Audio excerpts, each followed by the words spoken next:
खुलुमबाय दिनैनि गोदान भिडिअआव दिनै 10 जानुवारि 2024 मायथाइ। दिनैनि गिबि रादाबाव दङ जाहैबाय बाक्सा जिल्लानि सिमला पुलिस स्टेशननि गोख्रों नायबिजिरनायाव बेथा फावखुंगुरनिफ्राय ड्राग्स फालांगिरिजों लोगोसे ड्राग्स सोबग्रा गासै 7 बर' सेंग्राफोरखौ हमनो मोननाय जादों।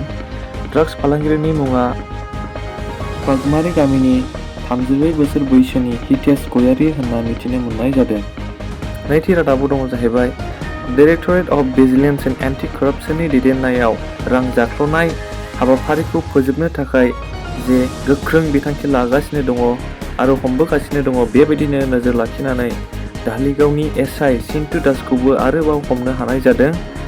बिथाङा गारि उदां खालामनायनि मुङाव 10,000 रां दाबि खालामदोंमोन।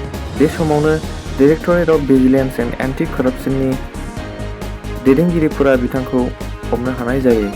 थामथि रादाबाव दङ थांनाय 9 जानुवारि 2024 मायथाइयाव तामुलपुर जिल्लानि कुमारिकाटा जायगायाव UPPL दोलोनि सुबुं गौमा जानायजों लोगोसे जयनिं हाबाफारि लानाय जादोंमोन। बेयावनो UPPL दोलोखौ मोजां मोननानै सा 1,100निबो बांसिन सुबुंफोरा UPPL दोलोआव जइन जादों होनना मिथिनो मोननाय जादों। बेनि मादाव 700निबो बांसिन सुबुंफोरानो BPF दोलोनिफ्राय होननानै मिथिनो मोननाय जायो। बे प्रग्रामावनो जोंनि बिटिआरनि चिफ प्रमद बर'आ टेट पास जानानै थानाय सुबुंफोरनि थाखाय गोजोनथाव खौरां मेसेज हरदों। बिथाङा बुंदों दि टेट पास जानायफोरखौ थाबैनो इन्टारभिउ लानानै थिसननाय हाबाफारिया जासिगोन होननानै बिथाङा फोरमायदों। आरो बिथाङा बुंबावदों दि थांनाय बिटिसिनि एक्स चिफ हाग्रामा महिलारि बिथाङा कन्ट्राक्चुएल साख्रि होनानै रायजोफोरखौ थगायबोदों होननानैबो बिथाङा बुंदों।